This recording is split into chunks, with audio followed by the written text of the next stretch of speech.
Hai, Assalamualaikum warahmatullahi wabarakatuh. Selamat datang di podcast. Perkenalkan, nama saya Syari Bulan. Profesi saya saat ini sebagai mahasiswa salah satu universitas yang ada di Kota Makassar. Sebelumnya, ini merupakan podcast pertama saya dan alasan saya membuat podcast yaitu karena untuk memenuhi tugas kuliah saya. Gak usah basa-basi, podcast pertama saya ini saya akan membahas mengenai hikmah yang bisa kita petik selama pandemi virus corona. Hampir 10 bulan sejak virus corona masuk pertama kali di Indonesia, penyebarannya hingga kini belum mereda. Jumlah kurva pasien yang terpapar COVID-19 di setiap wilayah makin meningkat. Sedih rasanya berada di situasi seperti ini. Selama pandemi, tatanan kehidupan kita sehari-hari berubah. Wabah ini juga mengubah kebiasaan hampir di semua kegiatan kita. Kita menuju sebuah tatanan kehidupan baru yang biasa kita sebut new normal, yang kita tidak duga sebelumnya. Kita diminta bekerja di rumah, belajar di rumah, dan juga beribadah di rumah. Pokoknya semua dilakukan di rumah. Kemarin saja sempat masjid yang biasa kita datangi di setiap sholat fardu atau sholat malam di bulan suci Ramadan kini sepi dan hanya kumandang azan dan iqamah dari Bilal masjid yang bisa kita dengarkan dan nikmati.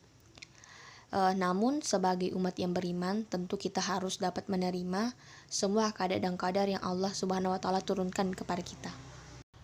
Nah, maka dari itu kita harus berupaya keras, berikhtiar, berdoa dan bertawakal menghadapi semua situasi ini. Allah Subhanahu wa taala pasti tidak akan menguji dan membebani kita di luar kemampuan, kompetensi dan kapasitas kita. Selama wabah melanda kita, ada beberapa hikmah yang bisa kita ambil. Di antaranya, yang pertama yaitu kita selalu menjaga kebersihan. Saat ini kita diminta untuk selalu menjaga kebersihan, baik tubuh, pakaian, tempat tinggal, tempat kerja, dan lingkungan sekitar. Sampai penyemprotan disinfektan selalu dilakukan di setiap rumah dan lingkungan sekitar. Dengan selalu menjaga kebersihan, kita akan terhindar dari segala jenis bakteri, kuman, virus, dan sumber penyakit lainnya. Namun sebelumnya memang dalam ajaran Islam, Rasulullah ratusan tahun lalu mengajarkan kita semua dengan sabdanya, kebersihan itu merupakan sebagian dari iman. Kita tinggal mengamalkan anjuran Rasulullah ini jika kita ingin menjaga kebersihan sekaligus memperkuat keimanan kita. Kemudian yang kedua adalah selalu mencuci tangan. Untuk mencegah terkena virus, kita juga dianjurkan untuk selalu mencuci tangan. Mencuci tangan dengan sabun ya, maksud saya. Kemudian atau memakai hand sanitizer jika dirasa tangan kita tidak bersih atau setelah memegang sesuatu yang diduga mengandung bakteri, kuman atau virus, apalagi jika kita hendak memegang sesuatu untuk dimakan. Mencuci tangan sudah menjadi kebiasaan saya sehari-hari selama pandemi. Saya yang tadinya malas cuci tangan, malah makin sering mencuci tangan. Bahkan hampir setiap saya pegang sesuatu pasti cuci tangan setelahnya. Ya, ada baiknya juga sih pandemi ini. Nah, tak hanya itu, Islam sendiri memerintahkan kita untuk mencuci terlebih dahulu telapak tangan kanan dan kiri sebelum membasuh anggota lainnya dalam berwudu.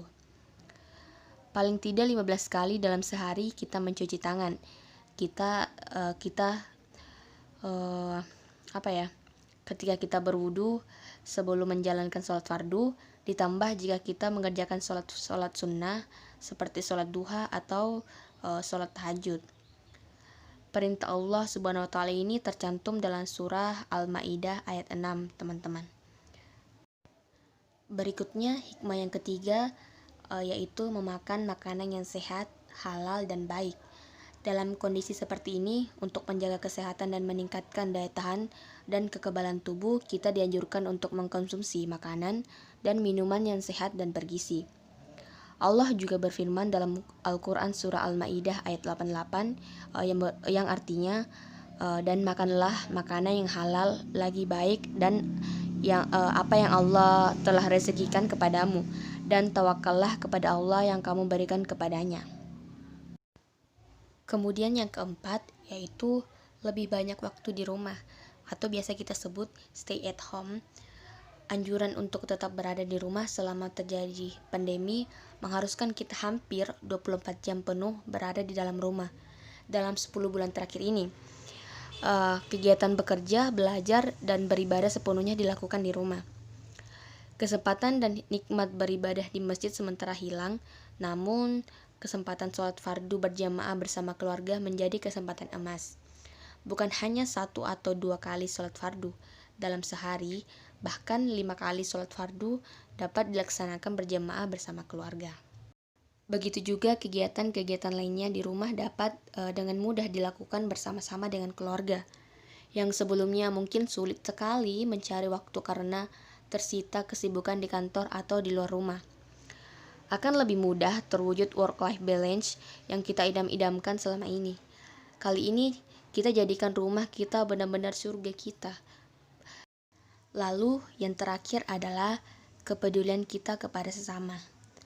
Dampak dari penyebaran COVID-19 tidak hanya mempermasalahkan kepada orang yang terkena penyakit tersebut, namun juga berakibat kepada persoalan ekonomi baik di tingkat lokal, nasional maupun global. Banyak orang yang tiba-tiba kehilangan pekerjaan dan penghasilan. Banyak orang yang mendadak miskin. Di saat seperti ini rasa kemanusiaan dan rasa kepedulian kita diuji. Sebagai bangsa yang memiliki akar budaya gotong royong, tentu akan tergerak untuk membantu sesama meringankan penderitaan mereka yang terdampak wabah. Namun, tanpa ada peristiwa wabah ini, Islam sendiri telah memerintahkan kita untuk selalu peduli dan membantu sesama manusia, terutama anak-anak yatim dan orang miskin. Mungkin demikian beberapa hikmah yang dapat kita ambil dari terjadinya pandemi di tanah air kita tercinta.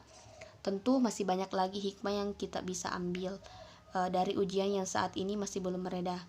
Semoga Allah Subhanahu wa Ta'ala memberikan kekuatan dan kesabaran untuk kita semua, dan semoga pandemi ini segera berlalu di muka bumi ini. Amin.